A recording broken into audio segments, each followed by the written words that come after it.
Alors, dans l'exercice numéro 6 de votre page 39, vous devez, sur base d'une information de masse et de volume, déterminer la concentration molaire d'une solution. Alors, dans la première situation, pour l'exercice A, vous savez que vous avez 10 grammes de saccharose dans 100 ml de solution. Alors, je vous ai présenté l'exercice ici avec les données inconnues formules, même si ça reste encore assez simple, pour y voir plus clair tout simplement. Vous avez une information de masse que vous présentez comme ceci, la grandeur à l'avant, l'égalité, la valeur et derrière les unités. Donc vous avez une masse de 10 grammes, vous savez que vous avez un volume de 0,100 litres et vous avez une masse molaire de soluté de 324,34 grammes par mol. Ce que vous recherchez est la concentration molaire et vous allez donc travailler en deux temps. Vous allez dans un premier temps utiliser la formule comme quoi la quantité de matière petit n est égale à la masse divisée par la masse molaire de soluté. Une fois cette information trouvée, vous pourrez retomber sur la concentration, donc la formule de la concentration molaire, comme quoi C est égal à N sur V.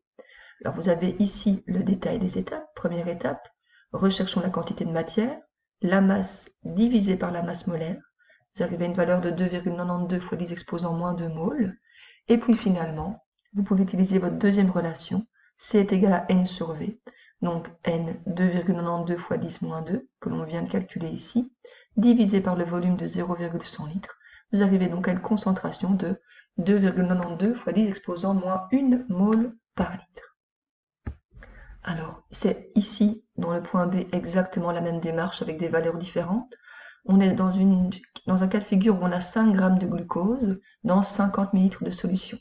Vous connaissez donc la masse, 5 grammes, le volume 0,050 litres et la masse molaire du glucose, 180,12 grammes par mol. On recherche encore une fois la concentration, on va utiliser les deux mêmes formules, et donc ce que vous allez faire, rechercher petit n dans un premier temps, la quantité de matière, en faisant la masse divisée par la masse molaire. Vous arrivez à une valeur de 2,78 fois 10 moins 2 moles, et puis finalement, vous utilisez cette première information pour calculer la concentration en faisant n sur V.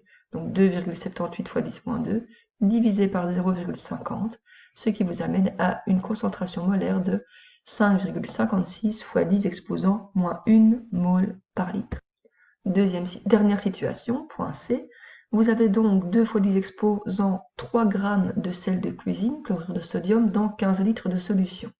Donc la masse, encore une fois, 2 fois 10 exposant 3 grammes, volume 15 litres, masse molaire de NaCl 58,44 grammes par mol.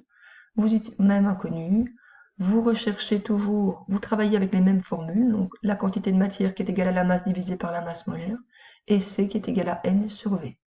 Première démarche, recherchons la quantité de matière, 2000, donc 2 fois 10 exposant 3 grammes, divisé par la masse molaire 58,44, ce qui vous donne N, qui vaut 34,22 moles.